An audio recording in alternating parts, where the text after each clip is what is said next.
at 9 a.m. He came in and bedded at 60 yards where he worked in. He got behind brush. He got behind a down tree. I didn't know what direction he was facing. I had a decent idea, but I didn't want to disprove that theory. I didn't move.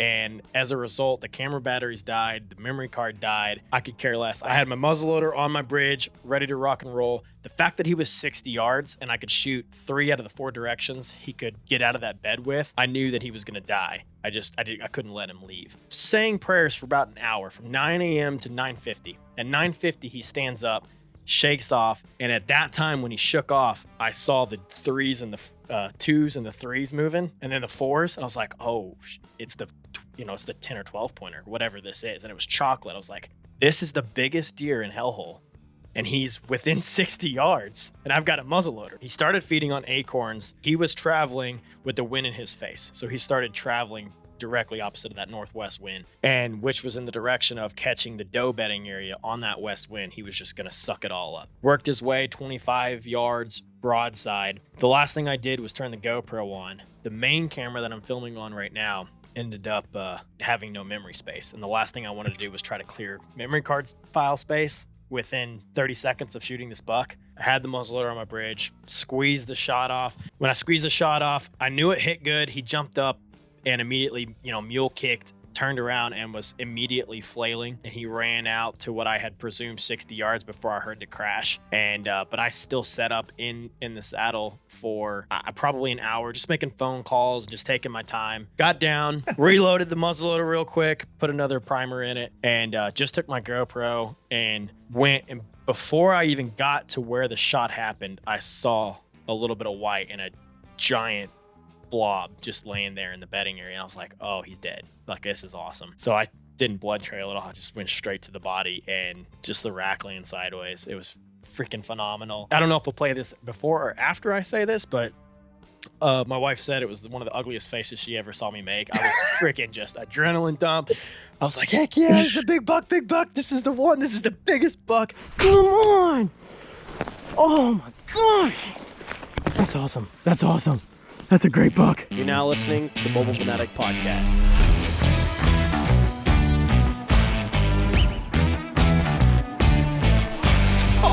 That's a giant. Episode 8 of the Mobile Venatic podcast, or 9. We might sneak another one in there. We still haven't. I don't even know why we say numbers. I don't know why we say numbers. I don't know why either. This is shortly after we just recorded Brandon that works with Trophyline. He works customer service for us. He killed a stud buck in New York. What was that? 148? I think he said it was 148 inch stalking. We'll call it 150. 150 inch deer stalking on the ground. Unbelievable. Between when we recorded that episode and now, something big happened. Pretty big. For me. Pretty nice. Are we just jumping right into it right now? We can. Because then we can talk about what we've been talking about for weeks about. Absolutely. Being tired, basically. Oh yeah. The burnout. So this is November 26th.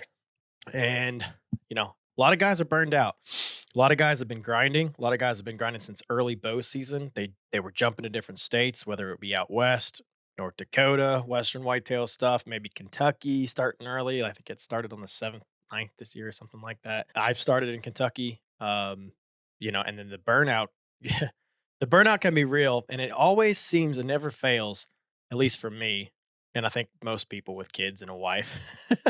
I think you can have burnout pretty fast and wish you hadn't spent maybe so much time burning your hunting, your inventory of hunting days, let's call it, maybe earlier in the season, where now you finally got some of the biggest bucks daylighting more consistently, and you almost maximize the potential when you do put more time into this type of season. Yeah, I don't disagree. Well, I was actually thinking about it last night. In a weird position. I was in the shower and I was thinking about it, so I don't know why that was, but it doesn't actually hurt my feelings that I have 111 days. Well, good. We care about your feelings. We don't want to hurt your feelings. Yeah. I have 111 days, and because of what you were kind of saying was like just feeling down, tired. I mean, I've been on the road a lot, just trying to get content, which is fine. And it's been a really good time. But at the same time, when I get home, I'm tired. I want to spend time with my kids and my wife. And what I was thinking is like, I honestly don't mind burning so much energy in the early season because you have a better likelihood to pattern something. Whereas when it gets to like when we were in Illinois here a few weeks ago, and it's just pure rut activity, there's no trend, there's no pattern. They're just looking for ladies, and we're hunting funnels and bedding areas. Like we're just trying to get close to where the highest activity will be. That's where I get so frustrated in season because there's nothing to pattern. Right. So I would rather almost be dead tired coming up to that point, take a week or two off to then hunt the late season, which I plan on doing starting again this weekend, and hammer it out for another 2-3 weeks, just because it tends to have a little bit more of a pattern. At least the does do, I would say. Yeah. Like last time I was down there with you in December, does had a pattern of being on the acorns. The bucks, you don't know if they're going to be coming from one side of the hill or the other, but at least you've got something to work off of. I like that. Early season, and I'm not disagreeing. We touched on this with Hunter Hogan too, like that, where he's targeting that. And I think it depends on the areas, the properties that you hunt for sure. Cause like transparently, I don't think I would have even had a chance at that deer that I did kill. I know for a fact I didn't have a chance at that particular deer. I had other chances, but not with that particular deer that early. I just didn't. I don't think I would have even come close to picking him up. And I didn't have a buck of that caliber on public to pick up that early. But I also think about when. Sorry, my sneeze here. Excuse me. But we just put our Christmas tree in the house, and I think it's getting to me. Oh, nice! A lot. You did it before Thanksgiving? Oh yeah, yeah. Because Thanksgiving was a later date this year. That was that's the excuse. But would I rather burn time when I'm more dialed? Well, I would say more dialed, more hyped up, or in the early season. And it's not cold. I'm not having to bring so much gear versus sinking more time in the late season when I do have more burnout.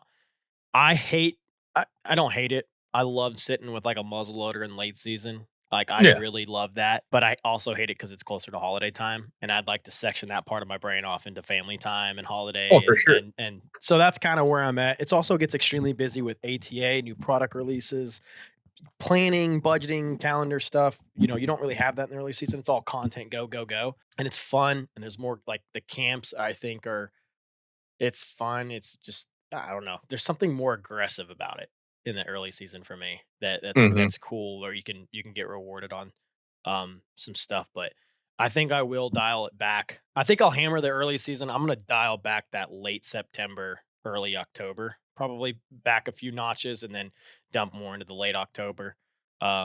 Just because again, kind of touching, and if you didn't hear that episode on Hunter Hogan, we were discussing early season versus what I kept calling was like second stage, when they mean it, for me at least, move back into the public, hit the scrapes, hit those bedding areas back and the acorns once they start falling and the crops start coming down, getting on that switch.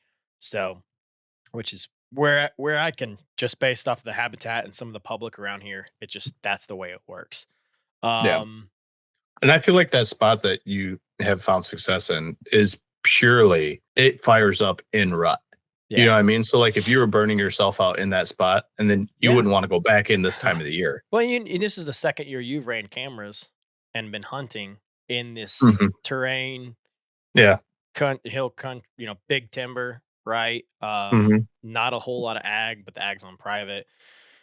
That kind of thing. And you've been slowly learning at thermals, right? Different things like that. But it's not the thermals I had figured out. It's so we're running all over the place right now. We're not sticking to any type of outline here. No. But when you're hunting hill country, the thing that throws me off was if the weatherman says you got a south wind, and depending on what side of the face of the hill you're hunting, it might not be even a south wind, because you get like barrel rolls and all this kind of weird stuff. So like I like to hunt where I'm finding a piece of property, and then I'm dissecting that piece of property and trying to, like, I'm learning the property, not so much the deer. And that's been really hard for me to do in the hill country because of the wind variables. Like I was using Onyx, or I can't remember what the other Spartan. Either way, but yeah, Spartan. I was using whatever app it was. I don't even remember, but I was checking the wind and then typing in what the actual wind was where I was sitting for like 2 days straight, and it was completely opposite of what weatherman was saying. I'm like, oh dang it! Just at least now I know. Like if I go back to that spot, I've got it logged. I can double check to see what that wind is. Yeah. Compare it to the data of where the deer have been traveling from. Yeah. And hopefully I'm a little safer. Yeah, there's one spot that is Southside Sherman where it's in that funnel and it's a pinch, but it's dominated by the overall drainage direction where it's like okay, if you have any sort of north or south influence, it doesn't matter. If it's a westerly at all, the entire thermal, that entire drainage is completely influenced by that because you're on the ridge system and you're up top and you don't see a whole lot of ridges around you, but you're still influenced so much that it's like you can hunt on any wind, it's going to be strong west. Yeah. And you can do a lot. You can arm yourself with that and you can make a lot happen. And then on the off chance it is at east, it's like it's difficult to make it work, but it's you got to learn those spots. And Hellhole is not influenced like that. There's not an overall. There isn't an overall. You're up top, right? Yeah, you're up at the peak, so you're not influenced by. You're just influenced by normal thermal, up or down, not a drainage, not an entire system flow. So, not a directional. Yeah. Compared to like Sherman was more of like a tunnel, like a wind tunnel. Yeah, and it's that you can make both work. I think the simple being up at the top and of an overall system instead of lower down, depending on how it's built, is easier in some regard. But touching back on where we had a podcast last with Brandon, I gave a little bit of insight into my season, and it's been a tough one. It's not been a tough one for getting on deer. It's been a tough one in terms of getting slapped in the face 8 times, like not being able to get a shot off.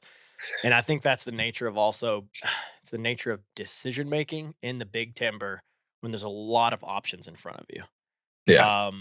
You even hunted with me on several of these spots. It was like, well, we could go here, and then he made that decision, and we watched the deer walk that ridge where we were about to go, and we didn't know what it was. And it's just one of those things. But I had been jumping back and forth into this is where I'll start the story, because when I killed a buck in Hellhole.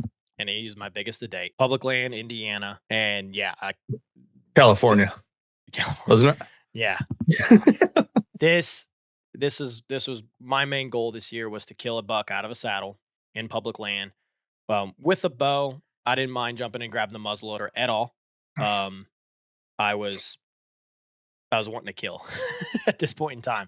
So, and I was also influenced by the fact, and I said it on the last podcast, up to this point, I had 8 encounters with 140 plus deer that were within 70 yards, but not, they were somewhere at 40 yards, but I just couldn't shoot with a bow, just not the shot opportunity that I was looking for. And I was trying to enforce a rule about myself with a lot of injured bucks in the past to 40 or below on a shot. And I, sure, I'd pull the trigger on a 45 yard shot, but I was trying to get him closer. It just so happens that this 9th encounter was at 25 yards and I had a muzzle. So that's the way it works, unfortunately. But I wanted to get it done. But yeah, bouncing back and forth between Kentucky. I was on some really dang good bucks in Kentucky.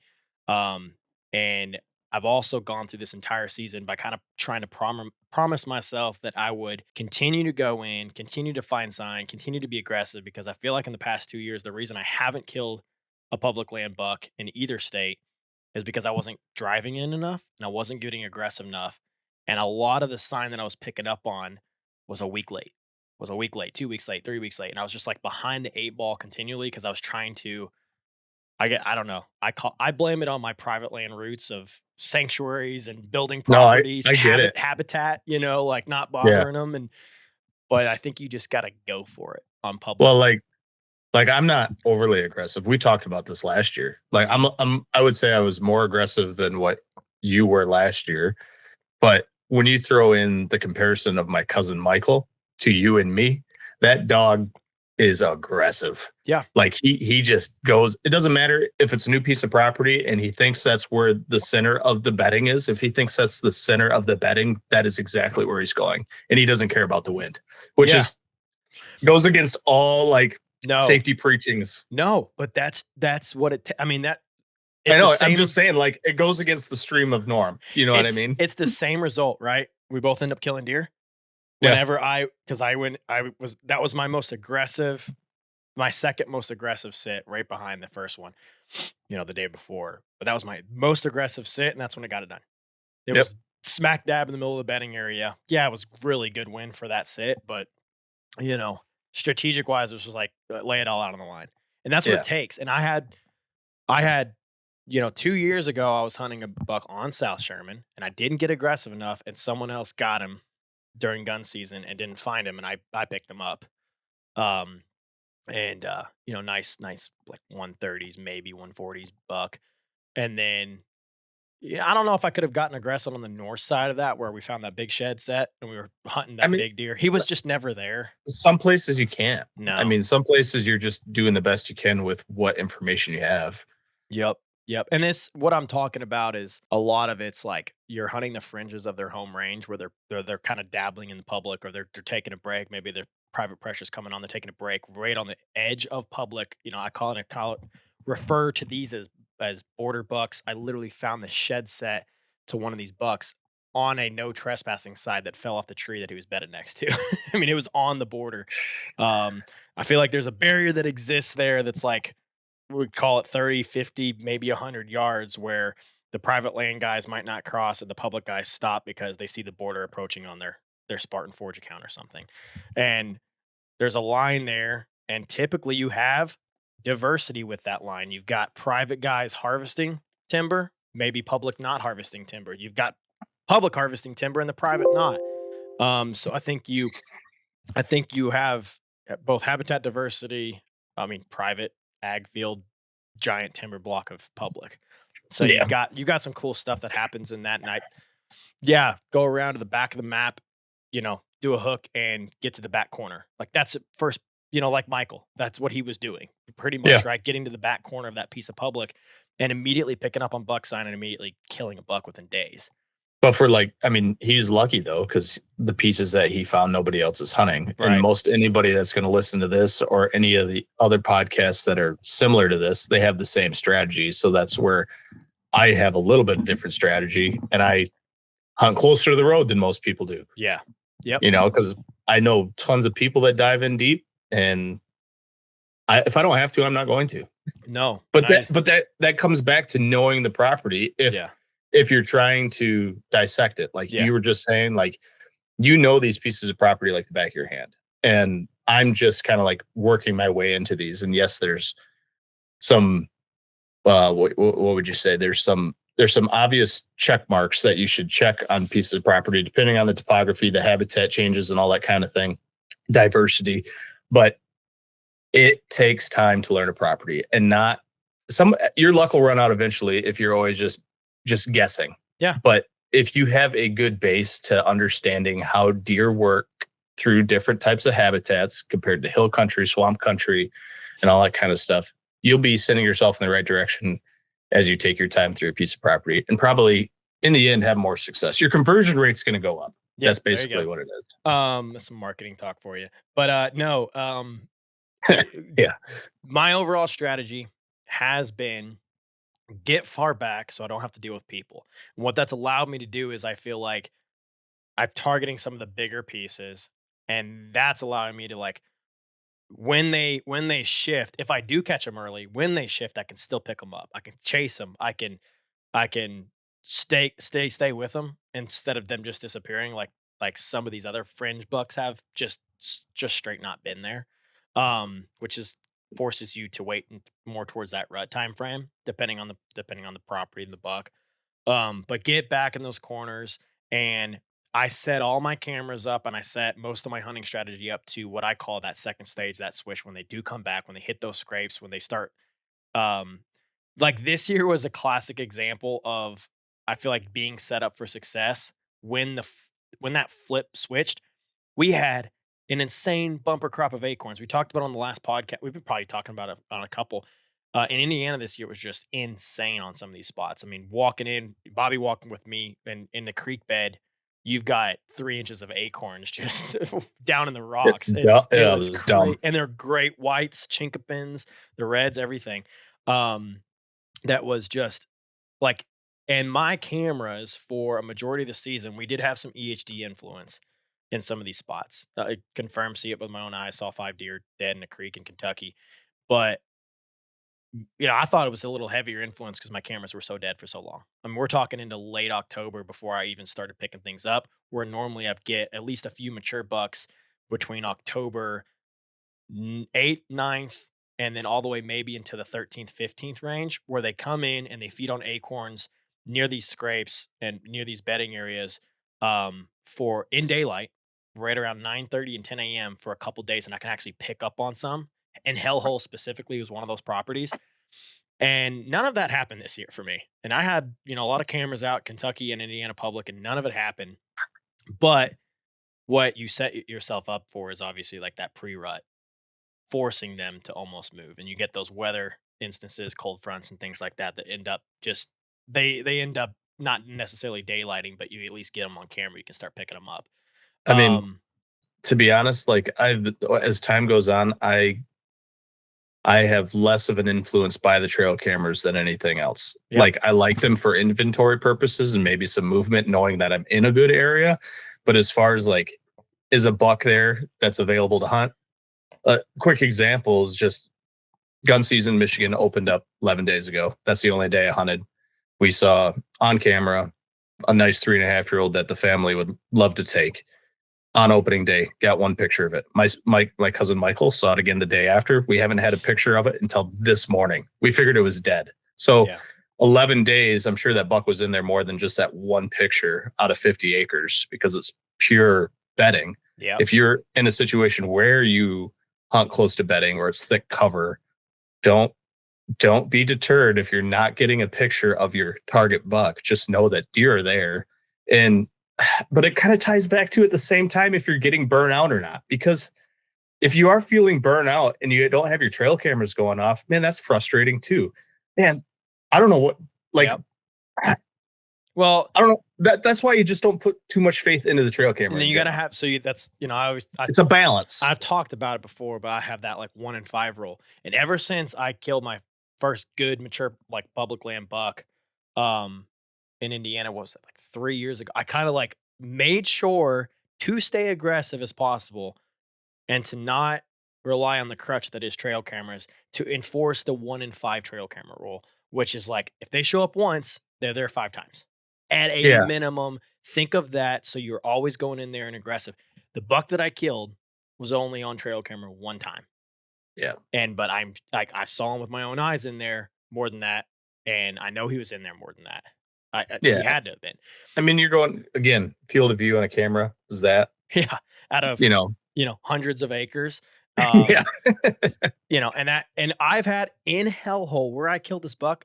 I will say this. I've had 2 cameras side by side, 20 yards apart on 2 different community scrapes, totally different classes of bucks hitting those scrapes all season long. In fact, I had like 4 or 5 bucks that did not transfer between the 2 cameras. We found that out at the spot that I had cameras hanging too. Yep. Like there would be half Like, the bucks totally you wouldn't different get out the other scrape camera. lines or something, that's what it was.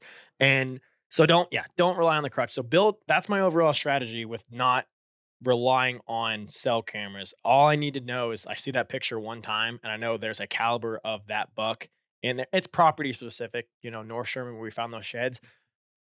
I had the biggest deer on trail camera on public land this year.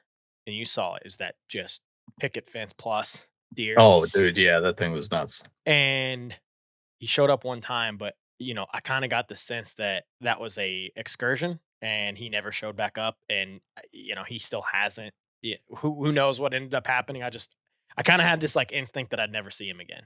Here's what I like trail cameras for, especially on private property, is knowing what's in the area. Yeah. So it tends to give people hope that they're going to see something of a better caliber. So I think that actually saves some of the young age class. But at the same time, if you do want to shoot a younger deer, if it gets your heart pumping, I'm all for it too. Mm-hmm. I'm not it's just a great way to get more people in the woods with a and excitement level higher. So like anytime, like especially the private property, but in the public property too. I mean, if I didn't have cameras on public property in certain spots, I don't know if I would hunt them just because I don't know what I would be seeing going in there blind. And that's It's probably it.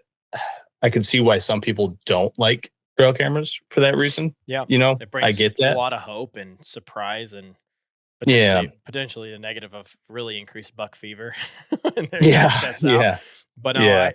I like that, and I didn't want to rely on trail cameras at all this year, but it was weird with the EHD and like the lack of activity early on to just again going back to the private land days as a survey technique purely, not a patterning technique of Yeah. what caliber of buck is in that area. You know, I put 2 cameras at least in Hellhole just to understand how many shooters are in there, you know, Mhm. and I'm going to dive into that definitely now. But again, the overall strategy, get back there, try not to, I don't, I don't really want to play the game with people as much because I can do that around here, Mhm. and going in deep. But I like also not seeing people and just like, me and the deer, like that's it. Kind of, I don't know what to say. It's like the public where I'm hunting and I'm choosing to hunt is significantly less pressured than any private I could get access to, if And that you're makes sense. direct. In Yeah. my Yeah. I know what direct you mean. area, for Yeah. sure. And my direct, people that I know and can hunt property wise too. But you know, hellhole, so learning a property, that was the fourth year that I've hunted this piece of property. Okay. And it's every single year it's held multiple mature bucks. One year it held, or 2 years, I guess, it held some very old deer, not very impressive antler wise, but just deteriorating bodies. And I just knew that if there was multiple deer that entered these upper age classes, probably like 7, 8, 9, maybe like just some disgusting deer it looked like. It Um, did.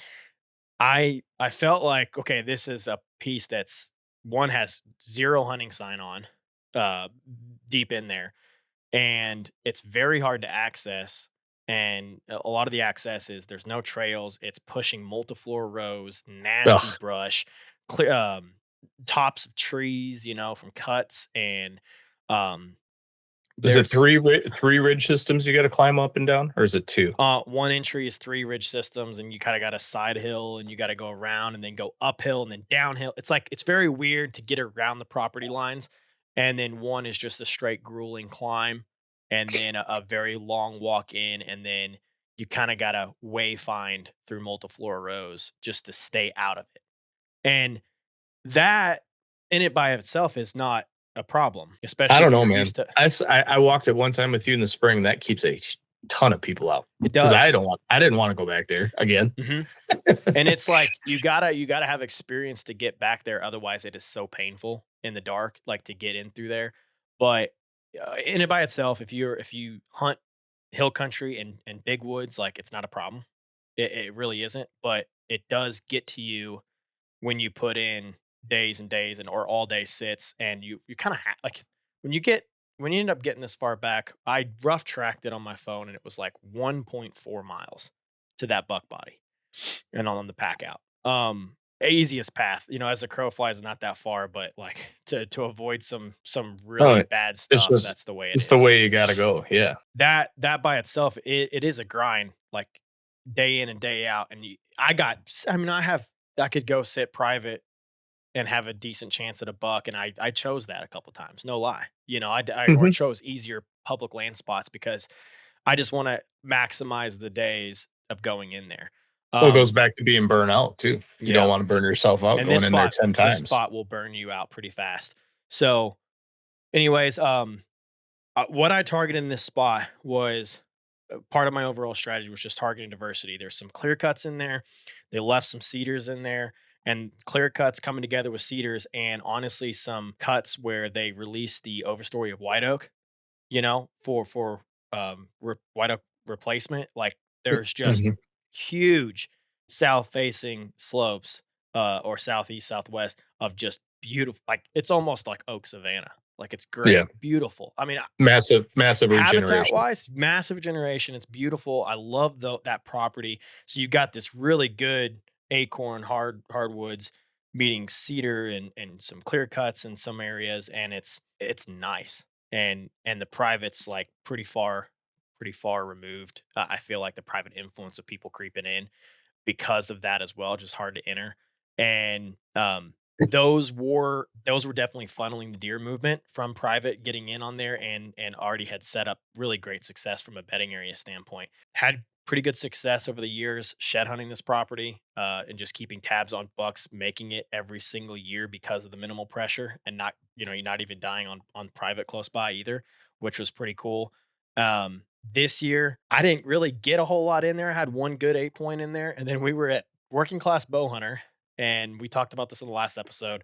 What was the Oops. day? November 6th or 7th? Everything everything I'll just switched. November 6th, everything just like hit a switch, and I had 5 shooters in 2 days on the camera. Brand new one, including this deer that showed up. Um, That's when the rut peaked. I mean, basically, yeah, it that's was kind of Yeah, it's peak breeding was, right around that or shortly after. And then really good weather systems moving through, better than what we experienced in Illinois, at Working Class Boner Camp. And I mean, we didn't call it a day, I called it a day early in Illinois.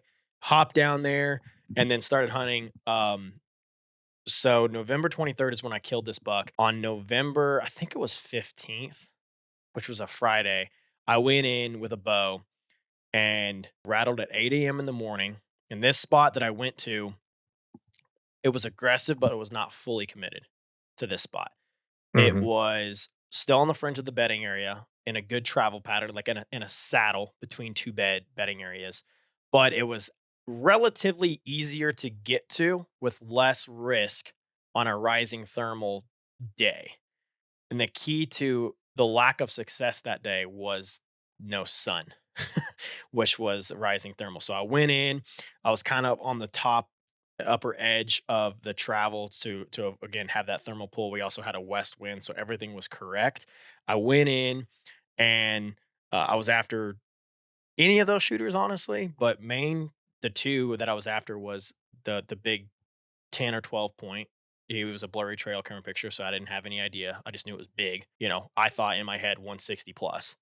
And and then a big 8 pointer that made it from last year, just big frame, kind of jacked up, Sweet 8 point. very sweet 8 point, not Had to probably be high one. Had scoring. to be like I was gonna say 150 at least 8 point. The frame alone could have been some upper score as much as an 8 point could score, I guess. But so I went in with those two in mind in particular. And again, it was like supposed to be like maybe scattered cloud, sun. I thought I might get some thermal lift, but it ended up not happening. I rattled at 8 a.m. in the morning, and at like 8:15, kind of the later part of that rattling sequence in terms of a response. And I rattle pretty loud. I mean, I got some bigger horns.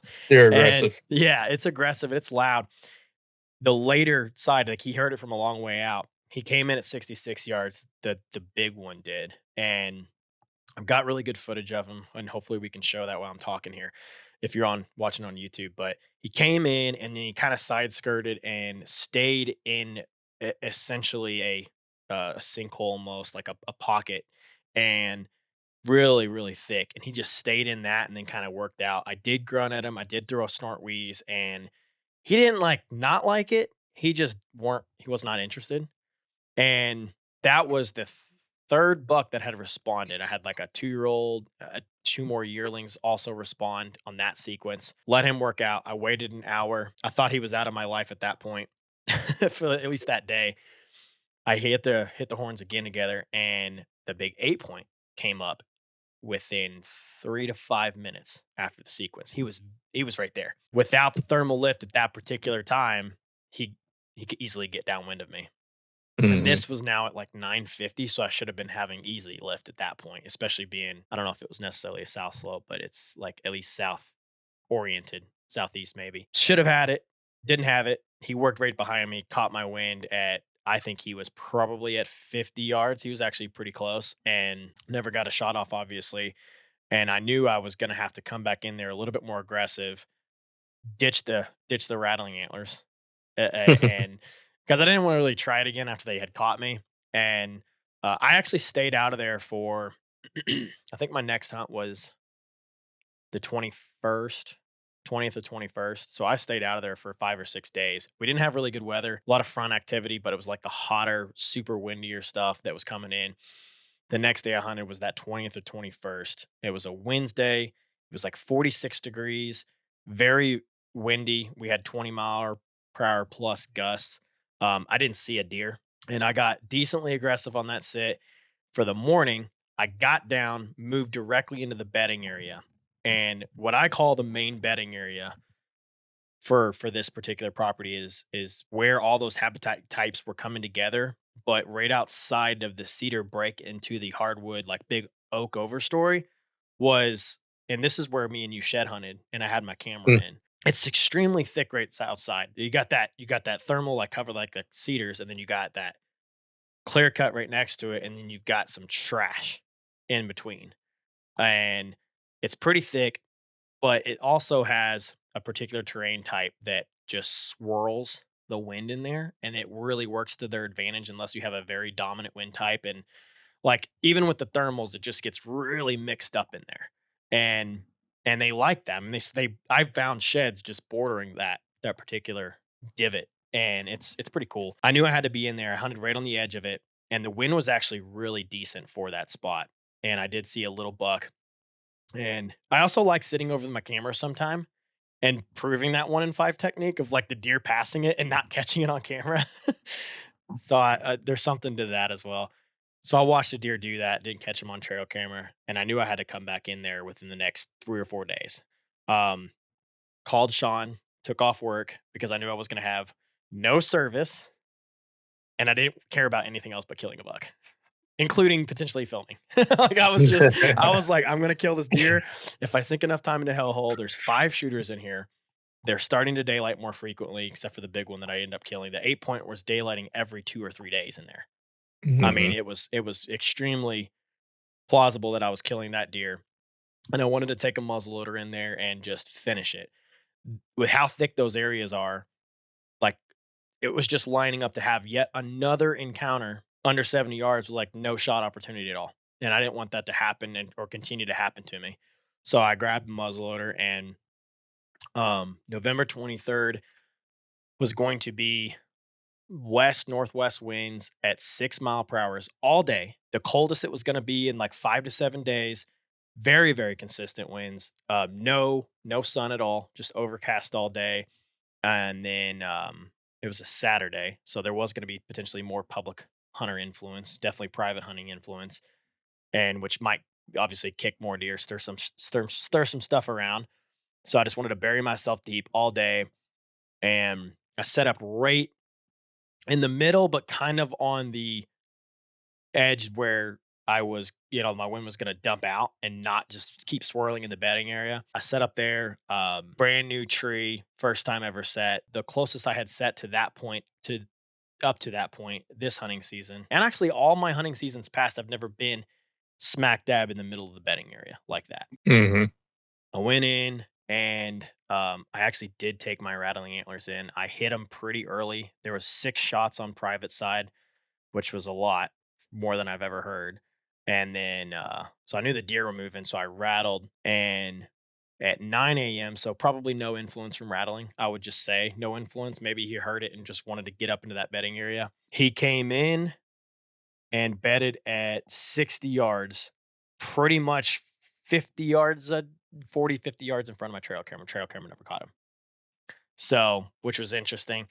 And had my cameras on, GoPro running, and the fact that he bedded down, he basically wasted when he came in, first off, I thought he was the 8 pointer. So I was just like more psyched, I guess, that it was the 8 pointer when I saw the frame. And the reason I thought Well, that, it's because you never got a really good picture of him to begin with, right? no, I got side profiles, and I remember the 8 pointers got super dark bases where this big Mm. 10 or 12 point had just chocolate, all like darker horns all around. Um, So I thought it was the 8 point where he worked in, he got behind brush, he got behind a down tree, and I didn't know what direction he was facing. I had a decent idea, but I didn't want to disprove that theory. I didn't move. And as a result, the camera batteries died, the memory card died. I could care less. I had I had my muzzleloader on my bridge, ready to rock and roll. The fact that he was 60 yards and I could shoot 3 out of the 4 directions he could get out of that bed with, I knew that he was gonna die. I couldn't let him leave. So I was just constantly at the ready. And to be honest, I was saying a lot of prayers. Up to this point, this was probably gonna be my last hunt for these deer. It was getting to the family. We've got 3 kids at home. My wife stays at home. And it was kind of dipping into the Thanksgiving time period. We needed a lot done. Priorities needed to shift back to the house, the family. And I kind of gave it up. I was like, all right, this is it. This is my last big buck hunt. From here on out, I'm going to go finish the rest of my meat quantity that I needed on does and just kind of do that hunt with my daughter. She's been really liking to go this year. And that was going to be my priority. So I had pretty much all but given it up in the sense of focusing my priorities back. So I was saying a lot of prayers. I was like, "Yeah, this is it. This is it. Hopefully it happens." It's probably easily the best day that we have had this entire year, temperature wise, lowest temperatures that we've had all year up to that point. Consistent wind, overcast. I always like hunting the late post rut because I feel like they actually start seeking more Hmm. consistently than potentially being locked down and different things like that. And I've killed. I'm not exact on this, so don't hold me to it, but I feel like I've killed like 60% of my bucks in November 23rd through like 28th. So most of my big ones, daylighting wise and whatnot. And regardless, all to say, I'm saying prayers for about an hour from 9 a.m. to 9:50. At 9:50, he stands up, shakes off his foot. Was it you telling me about his foot being? No, it was Brett, the guy that packed me out. He was also on a big deer that morning, and the deer bedded down and his leg fell asleep. He thought he was injured, Jeez. so he was limping. Well, this deer did the same thing. I guess his leg fell asleep because he kind of started limping, and then it was shaken out by the time he traveled about 30 yards. But he shook off, and at that time when he shook off, I saw the threes and the twos and the threes moving, and then the fours, and I was like, "Oh, it's the 10 or 12 pointer, whatever this is," and it was chocolate. I was like, "This is the biggest deer in hellhole, and he's within 60 yards, and I've got a muzzle loader." I was like, "Dude," and I think that's when the cameras just were out of mind because it was Yeah. locked and loaded. Yeah. Yeah. Focus on what really needs to be Yeah, done. this is the killing moment. And he started feeding on acorns. Coincidentally, it's cool because I also kind of it proves that thing that you see this time of year, which is a lot of those deer checking those bedding areas between 10 and 2 o'clock. Hmm. He was literally moving not much and bedded down majority of that morning from let's say 7:30 to 10 o'clock. He was literally bedded down in front of me for an hour. Hmm. And then he started to move to check the doe. And I heard other deer. I didn't look at see what other those deer were, but I can hear them on the outskirts, like at a 70 plus yards. So I'm assuming there's a couple does. I did glance at one. It was pretty close. It was a 2-year-old buck. I didn't film anything. I didn't move my muzzle. I didn't do anything. I just glanced and kept my eyes on him. Um, Shook off, started feeding on acorns, and was coming in directly. He was traveling with the wind in his face. So he started traveling directly opposite of that northwest wind, and which was in the direction of catching the doe bedding area on that west wind. He was just going to suck it all up. But, you know, he was 10 yards off of that that divot, that like sinkhole. And so I was on the edge, and that just gave me that 10 yards plus of his travel, just to kind of keep the wind clear, which is another cool point. I just proving the theories in your head correctly of finite setups and details like that. That was pretty cool. Hmm. Worked his way 25 yards broadside.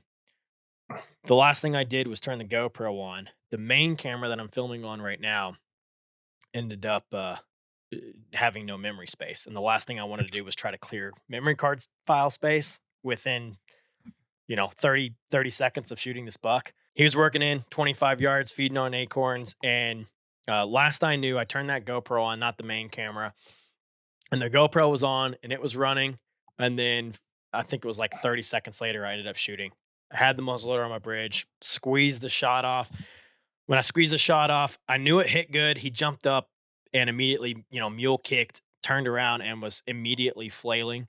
And he ran out to what I had presumed 60 yards before I heard the crash. And but I still set up in the saddle for probably an hour, just making phone calls, just taking my time. The best part about the whole thing was the fact that it was a morning kill, and I knew I was going to have to Hmm. pack out, and I was just going to be able to enjoy it. And especially being at, this deer's dead at 10 o'clock. I was, you can't get much Those better are than the that. best. Mhm. Oh, those are the best. Yeah.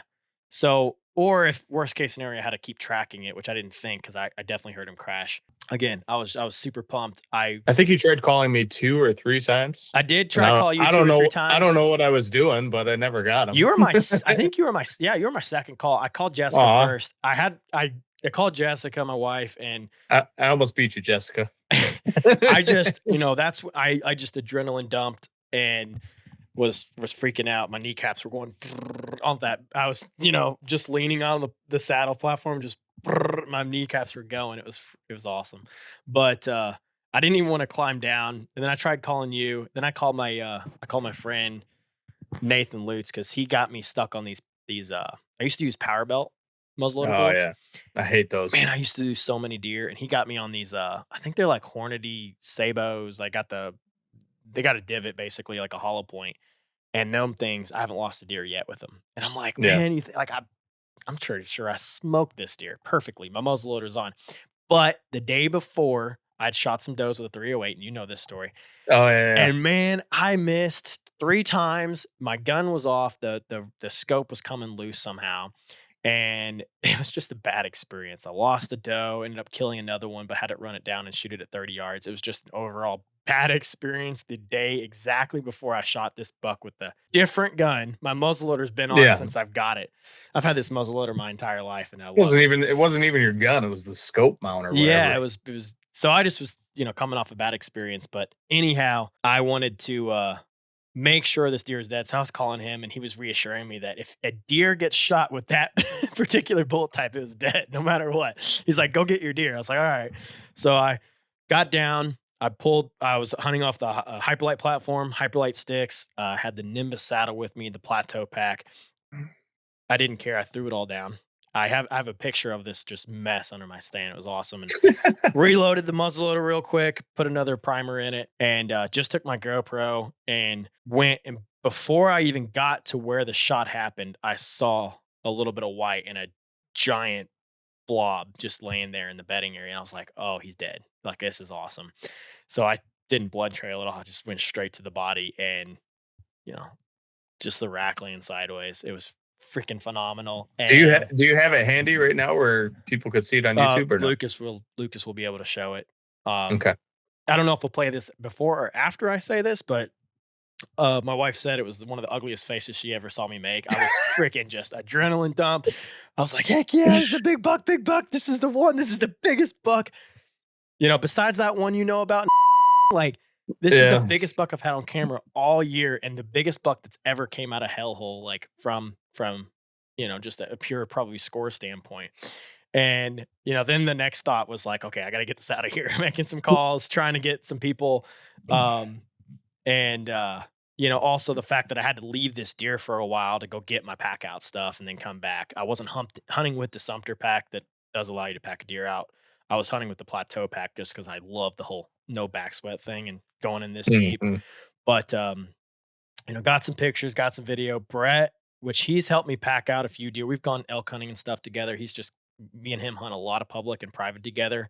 We kind of got a cool relationship where I find a lot of public ground to hunt and find some good deer to hunt, and he has a lot of private connections. So like he works the private side, and I work the public side, and it kind of counterbalances.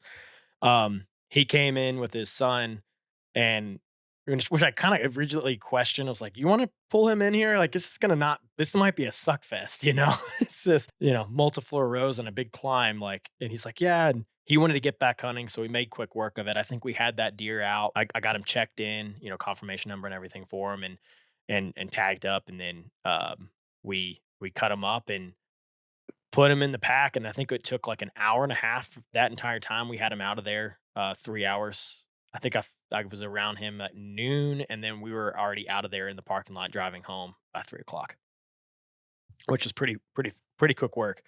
Um, The gru- Yeah, it really is. the grueling climb up was fun with that much weight coming down. I was slipping down the hill the whole way, but that was my goal. Like I've had a long time goal of pulling a buck out of hellhole and packing one out of there and having a morning kill like that and everything was just perfect where you can enjoy it, obviously record it for memories, get good pictures and stuff. Take your time. We talked about that, not be rushed on pictures and Taking your time feels yeah. just you revel in the moment. It's so much nicer when, like you said, you shot it in the morning, Yep. get to take in that sun, just everything around you. Yep. When it happens right at dusk and you're trying to find it at night, it feels so rushed. Yeah. Well, and kids at home, wife at home, like you're trying to get home and do bedtime routine and stuff. Kill a night buck. You're not gonna, might not be home till 1 a.m, depending on where it's at. Like, but that's fun in its own right. But like, Sure. Yeah. enjoying it. I got home at 4 o'clock and was able to pull that pack out with that deer in it and show the kids, show the wife, and still enjoy it. And that was, I think that was a really cool. It wasn't like I had to wait till the next morning. I was still super excited to show them.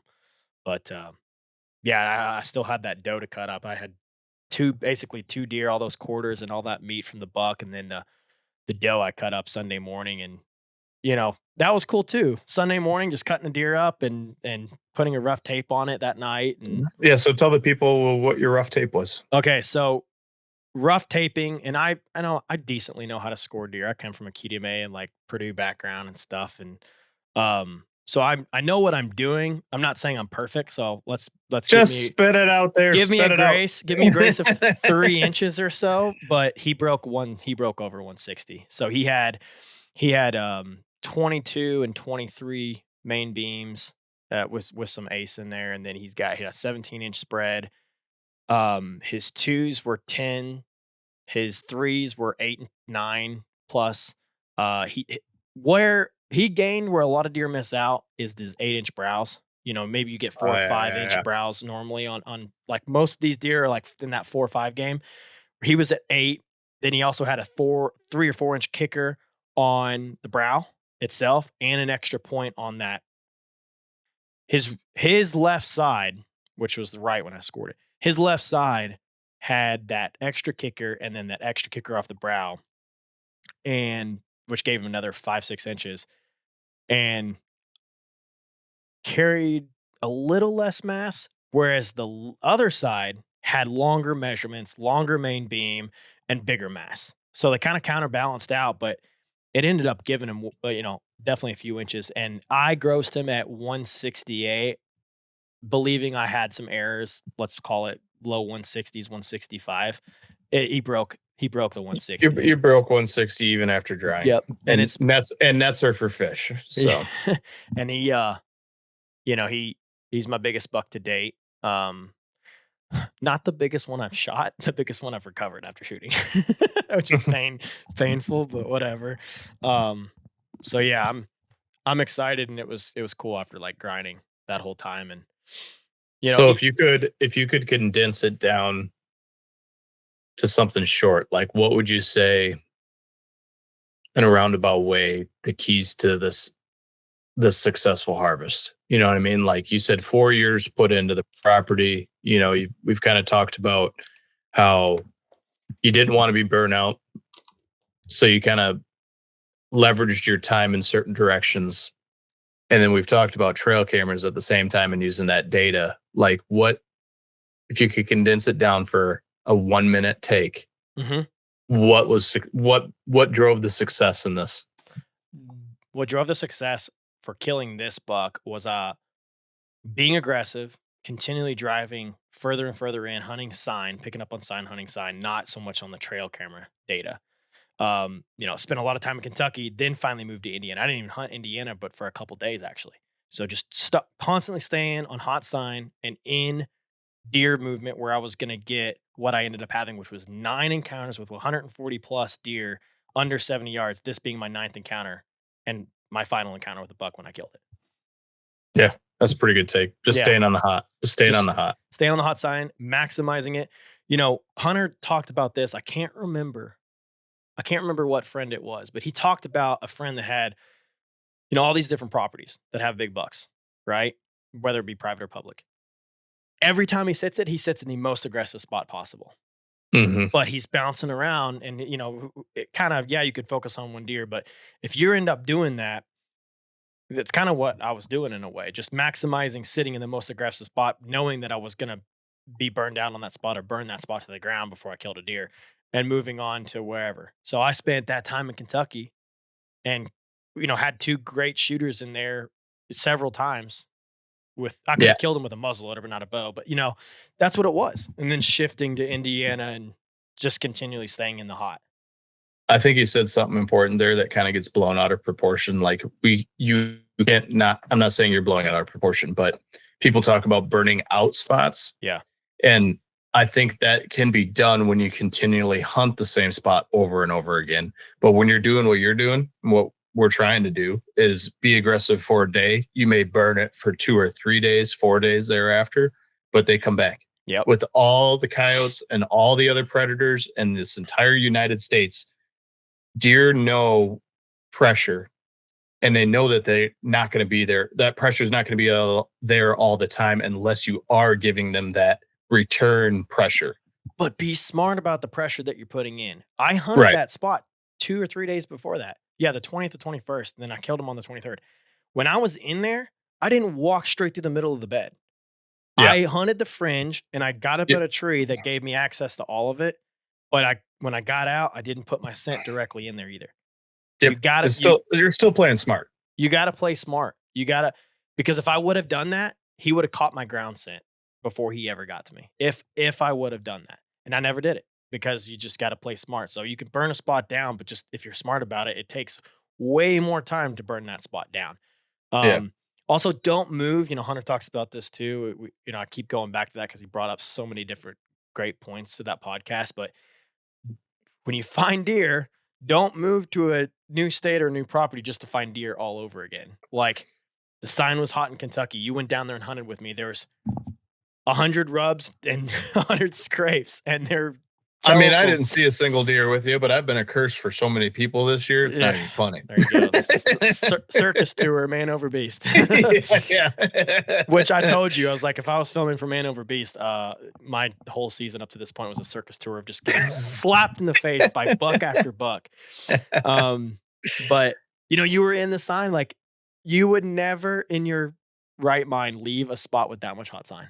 There was sign everywhere, and there was good deer activity. And then, once that spot, even with the human pressure that we witnessed there, and you witnessed there was still good deer sign. Yep, and that kind of dives back into that you can burn a spot up, but when it's hot, it's harder too. So many specifics, because some of those spots just have a lot more human pressure that's non-hunting related. That they don't care about ground scent. They don't care about scent like that. So that was kind of interesting in that take. But yeah, that was my overall strategy to success. But, honestly, this time of year, going back to it, I think you can draw up a strategy in the early season and it work by theory better than it does in the rut, just because there's a little bit of coincidence, right? Like it could have been any one of those 5 shooters that did exactly what he did that day. Mm-hmm. But at this point in time, I knew it was just if I go in there with a muzzleloader or whatever, be it a bow, it could have been a bow. It was 25 yards, but I just needed to sink enough time in there, and that it was just going to be a time factor. And we've talked about it before. Yeah, the burnout factor, but maximizing your time. I've got 3 kids at home, a wife, obviously job, all this different thing. And I can spend more time in the woods, thankfully, than most filming. We both can. Filming for Trophyline and doing some heavy content runs. So we're definitely blessed by being able to do that more than most. When it comes down to it, that's what it takes too. Like it takes a lot of time to put in and kill a deer. I mean, I've written down conversion rate goes up the more time put in the woods. I mean, that could even be for most anything. Yeah, you can't kill them on the couch. Yeah. I wrote down here too is what you were saying. I think the rut holds the excitement factor. Oh man, my camera stopped working. But either way, I think the rut holds the excitement factor, whereas early and late season hold the predictability pattern or the predictability factor. Right, so it just kind of depends what you're wanting to do from that aspect. If you really want to tear into it and just wait for that excitement, then focus all your time and burn yourself out in the rut. Yep. If not, like focus on early season, dive into late season, or just split your time up equally between all of it, and just don't forget about your responsibilities outside of hunting. No, and I know one takeaway is like I'm gonna focus on killing does if I do hunt, like between that September 15th to like October 15th, I guess, time frame. I'm gonna kill does in that time frame. That's what I need to do, so I don't have so much meat pressure late in the season. Oh yeah. Because that meat pressure gets to me because we eat predominantly deer, and it's a growing household. Yeah. So it's a lot of meat, but yeah. No, I think that kind of wraps it up. Hopefully, the very next podcast is a deer that you kill, or Maybe somebody else. Who hasn't killed yet? Sean hasn't killed yet. No. You know what we should do is we should get Jeff on here to talk about his season 2 because he's got one down in New York. Yep. And I don't know who else would be out hunting right now. Brandon's good. We haven't had Nick on to talk about his deer either, have we? No. But Maybe he hunted like 2 or 3 times though. I think like it was pretty. It always happens so fast for him. He jumps into that private and he's got so many good deer, and then it's pretty instant. I think back to back he's had pretty early kills. Oh, this isn't good. Got camera issues. Yeah, all my batteries got wet. No, I'll take it away. I think this does it for this podcast. I know I talked the majority of the time just trying to storytell on that buck, but